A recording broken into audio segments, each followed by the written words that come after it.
Samoa nei Taeao fo. O mai o le atatu tapo i atu I le tua.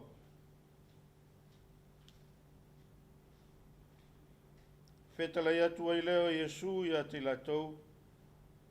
Ono lo tau fatu tua I titi. A wae moni, o te whai atu I ate o tau. A whai e tusalo o tau fatu tua ma le fua sinapi. Whai atu o tau I le nei maunga. Aluatu ia oe I le lamea. O na alu o tuai lea. I le aifo I se mea e tau te le mwhai.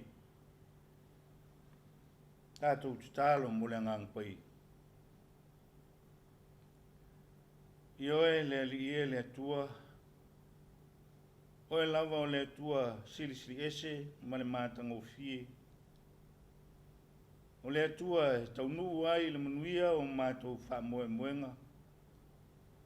Ia e mai se lava o le whātau nuina o mea tonu uma e te whinangalo ia. O mātou atu I la o fie o le nei Taeao fou.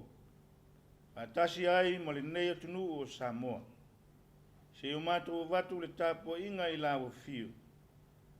A wā whiau ma la singa o le a whenga iai mo le nei aso. Mātou langona au no lava ma le au lawa fio lo mātou tua e ala I lo ngang pa ia. E le tau manuia lawa singa mo whamoe moenga o nei aso. Le ala lea ta mā fio mai a lo ngang. Tau toa lua ina mafutaina le nei atunu. O le Tapuaiga le nei Taeao.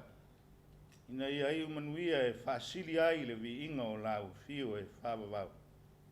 Ona o Iesu ke wiso lo mātou li ma le whaola o mātou te tālo atu I nei lama. Amen. Ole, paitawino le tuspaia. Tus filfilia mo le nei le waso tusa ma le whaasinonga le tus paitawaso le kalesia. Tala lein tusia e ma taio ona mta upo se fulu ma le fitu. A mata le whaitau mai le whaiupu se fulu ma le wha. Se ia whangata I le whaiupu e lua se fulu ma le fitu. Ngalia mataio o le mta upo se fulu ma le fitu. O le au whaitawina na ni nai whaiupu. O le tusi whaitau o le nei aso. O le manatu au tua le nei aso e tusa ma le whaasinonga tusi whaitau aso. Ia iai le whatu tua. A fonga mai o a fionga pa ia alo tātou wari. O lātou o atu I le motu o tangata. O na sawai lea ia te ia o le tasi tangata. Tō tuli ia te ia. Whape mai. Le li e. Ia elo wha mai I lo ua atali. Ua mai maliu. Ua tinga lava. A ua pa uso o ia I le afi. O whape so fo I le vai. Na o mai ia te ia I o so. A ua lato le mawhaia o na whamaro lo ia te ia. An tali atua I leo Iesu. I tū pulanga le whatuatua. Ma le whapiapia. O te iai ia te o tou se ia whea. O te whapale pale ia te o tou se ia whea. Au mai ia. O ia I nei ia tia. O na wawawa tuai lea. Iesu ia te ia. O na alu ai lea whafo le te moni sa ia te ia. Na malono ai lea le tama talu I lea lava I tu aso. Amanuia tene mai le tua. Tusa o le tātou whaitau mo whalongo. Inisi o ana whiong pa ia. mai tu mau pe ia te ia lo na lama veinga. Nei mai o i le whawawau. O le launga le suafa mamanu o le tua tō tasi pa ia. Le tua te maa, le tua le alo, ma le tua le ngā sa. Amen. O le manatu o tu o nei aso e tusa ma le whasinonga, tusi whaitau aso. Ia iai le whatuatua. A le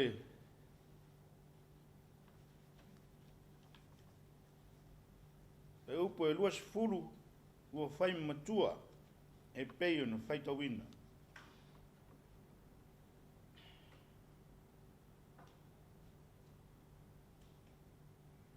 Ia iai le whatuatua.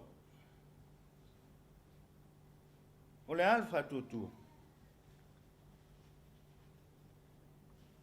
Tasi le ofisili o masani ai le whanau.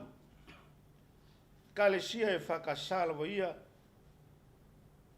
Nā wawina i le aonga Samoa po le aonga le whaiwhi au. O le al whatuatua. O le whatuatua, o le whalangolango lea i mea ua whamoe moe i ai. O le mautinoa lea o mea ua lewa ai. Ai ua manatu foi la ua tamamai o le tusipa ia. O le fasili lea ua whai ma whatu po tonunga le mu. O le soi fua ma le ola whale anganga. O so o se kewisiana. A wā o le mea ua mautinoa. O le tangata whatuatua, o le tangata ngalui. A wā i loa le tangata whatuatua i ana ngā luenga. O le tangata whatuatua o le tangata e alofa i a Yesu. Lea e afua ai. O na ia ngalue ma le maa salusalo. E afua ai o na au auna ma le whamaoni. Mo lona wala win. Mai whetala inga Yesu. I lona au so. I le winga o le loto whamaulalo. Wautou i loa o li onu ese. Ua li tai i lato. O e o sili foi e pule i a lion i a te o tau. Ai le wha pēr o tau. Au se fia sili i a te o tau. I a whai o ia ma o tau au auna. O se fia mua foi i a te o tau. I a whai o ia ma o tau tau tua. E pei o le atali o le tangata, e le isau ia ina ia au auna mai tangata ia te ia. A ia au auna atu. Ia ma fōa i atu. Lona ola e whai mastongi ola. E sui ai tangata e tō tele. Leo inga leo le whatuatua ua mawaa ma ua mausali. Ua le toe malue lue ina i se isi lava malo si ese. E mai ua toa tuli li tangata, e tasi tangata, i a Yesu. Ma whātonga i lo nātali i mai mahaliu, tausanga i tele. O uma na ave o na soe e le mahalo lo ai. Sila fia ai e leli. Lele ai e se whatuatua, mleola maa salo, o lona au so. E ai fatasi. Tala noa ma mafuta fatasi. Wa ai ma whaalongo i wawenga i tele na whaia Yesu. A le au so o lava o tawaso o lato wai. O leila ngona se mea i o lato talinga. E tala Yesu le tūpulanga le whatuatua ma le whapiopio. O te iai a te o tou se i a whea. O te whapale pale i a te o tou se i a whea. Mai o na wawatu lea Yesu i a te ia. O nā ese ai lea i whafo li te moni maua mālo lo le atari. Talu lava i lea i tu aso. O manino le lei le wa ai whare mawhau. Le wawhenga i a Yesu. Le whatuatua ato toa ma le au so. E le o ese lava ma le natura fa tangata. Wana ona muli muli. Ma tau so ina i le vainga fa tangata. Ai le moni ma le aise fa maoni. E ola fa folinga ma teu luma fale. A ua le moni, le alofa ma le taritonu ia Yesu lo lato matai. Ua vesili le au soo ia Yesu, se ale mea na matou le mawhai ai. Ona tulia oi. Tala Yesu ona o loo tau whatua i titi. A ua e moni o te whai atu ia te o tau a whai e tusa lo o tau whatua. Ma le fua sinapi. Tau te whai atu i le nei maunga. Alu watu ia oe le la mea. Ona alu watu oi lea. E lea i foi se mea tau te le mwhai. Watu lasi o na fitalai manino Yesu. Le winga moni o le whatua tua. Le whatua tua ato atoa e mawhai ai e le tangata. Ona whai me uma e loto iai. Le whatua tua e ngā whatia ai e le tangata. Tari tonu ma le whamaoni. O a mea ma mawha e mama. O a mea whaingata e whaingofie. Ai mai o fie tau mawha Yesu. Ua ia ilo atu le mati i ta whaala. Pei tai e le aise fua na maua ai. O na whetuu lea e ia.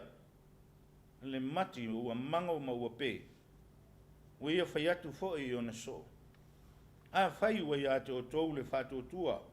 Ma outou le masau salo. O na whaia lea e o tou. E le na o le mati. Ai tau te whai atu fo'i le nei maunga. Ia siitia oe ma lafo ina i le sami. O na whaia la walea. Leitu a inga whatua tua. Lea na iai le au si i mai le tangata supa.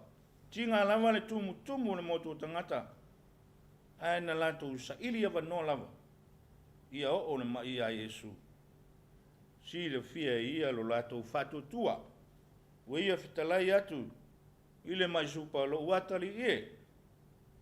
I nā wha loto tele ia oe. Ua wha mangalo ina o ngasala. O le iai o le whatua tua i se tangata. O le tangata le fefe. E whai le mea moni. O le tangata e le fe maumawai. O le tangata e le solomuli. Ai a ngai ma ngai pe ilum. Le kewisiano whatua tua mawaa lea. Po fea lama e tau nuu i ai, le fina wina o lona wala o wina. Pe tau i manu, pe tau lava i le oti. E iai pea le wha moe moe, o lo ta oto mai le lumana. O le ola, ma le ola pea. Ai ale whatua tua o Danielu o le sa sili lona poto, i wha i linga mamiti. O le tangata sama sani o na mafuta, i lona tua i le titala. Mori mau e pe tai whaatolu le aso. Le ana lea o le whaasalaina, ma lafoina i le lua o le ona, i oti ai. Ona o le tulafono i le ai lava se isi e tua, e whaatonga i ai tangata. Tau lava o ta riu le tupu. Pe tai, e le fefe pe fo i ai le whaatua tua o Daniel. E lave ina o ia e lona atua. A mai le tala wala usu, le tupu e asita anielu le lua o leon. E wala watu e tali mai. E mai ta anielu. Na wina ifo e lo watua le angelu e tapu nia ngutu o leona. Ua le a whaina aia. Le whatua tua ola lea. E o whatasi mangalu enga le lei. Le au penga malosi o lo ta ui mawhiwhi ai. Le whatua tua. Le tatalo e tai foi whatolu i le asu.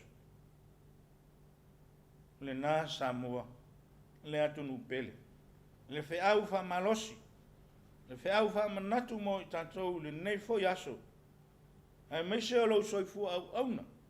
Mono tātou uola ngā lulu e ai. I so o se vala win. I le whale tino, po le whale angang. E le mawhai o na iloa oe o le tangata whatua tua. Pe a whai nā o le taulangi, o oe o le tangata whatua tua, ma e sa whai, ma e whiwhile mu. E le mawhai o nei loa oe. E a whai na o le whiula. Ma e whaalue le maalu o lo potu. Ai mawhai o nā tangia mai loa oe o le tangata whatuatua. Ina ua e mua i ngā lue puna wai. Ngā lue malele masa salo. Ngā lue male manatu isi. Malele manatu i se taui i le taimi nei. A manuia o lo ta oto mai le lumana. Ole iai o le whatuatua a toa ia Yesu Keriso. Na ia whapea tuai i lona ta mai le langi. Lo ta mai. Awa ni whaia lo loto. A o lo fina ngala. Samoa ai le atu nupele. Le tua inga whatuatua na. E ta tau no tātou sawa wali ai. Ina ia whaia pēa le fina ngalo alofa o le atua mō Samoa. E manuia ai. Ai aua o tātou loto. E maua ai le whiau mataua. Ma le maua se nofo le lei. Au o lea le toi whamanatu Samoa. Ua lewa o na au le tala le lei. O le pātutua mai i a te ia. E maua ia le ola. Ma maua tili ai lava e whawawau. Amen. Nā tātou pese, i le pese o saunia.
tātou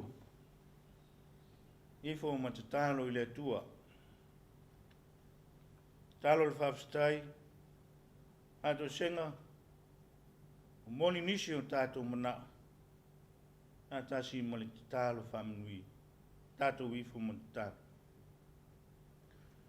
Lea tua siri e se. O lea tua o le langi. Male neilano langi. Awa o e lawana e whaia mea uma i lunga malano nei. O lau fuafuanga pa ia. E a lau fio la valea i le amatanga. O lawa li tangata o le paleali. E a lawa o na vivi.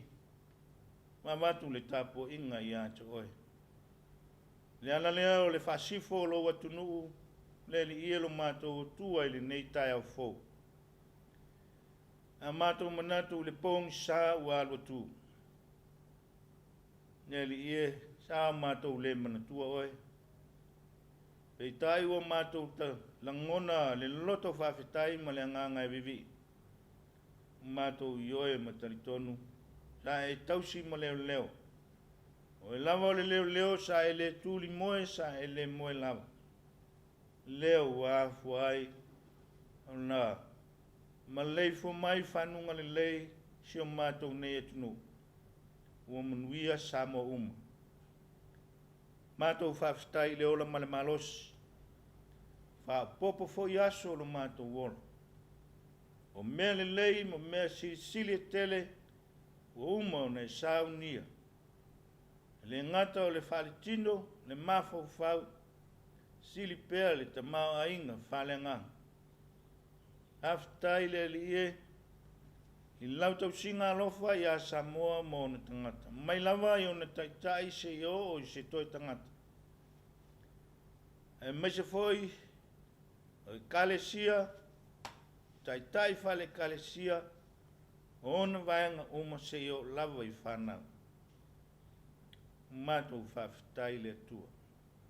Ati na ese, whenga iai ma si o matou atunu. Taleni manga waa ua e wha soa mai. E ala leo le loto whawhetai. A wao mea uma o matou mau. E ala o fio lo valea. Matou whawhetai lau tuspa ia ta ma. Tō matawina i pea lo matou ola whatutua. A o matou sava vali. A walo lava finangalo. Matou whawhetai le li e lo matou tu. E nei fo i ala leo.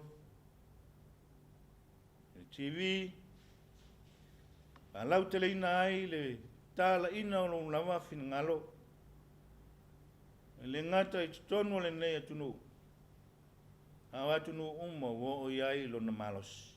A manuia le pule. Ai fe au. Ai lato uma o ngalu e ai. Ia iai lo wanga le le. Matou whawhetai sili le li ie le atua no Yesu ke wiso. Le tau langa ma le whao le tanga. Le ato anga o le whato tua lo loto Yesu ke wiso. Ina ia whaia pea le finangalo alofa. O le tamai le langa. Wa le tongi ola ma le whao le tanga mo le lalo langi na sala. O matou tatalo le ali ie, lo matou tua. O no nei tunu wa tumu le anga masei. Matou se ma sala I mea uma. O mea o matou whaia I o matou tofi ma tiute ma le wala wina. So se ala.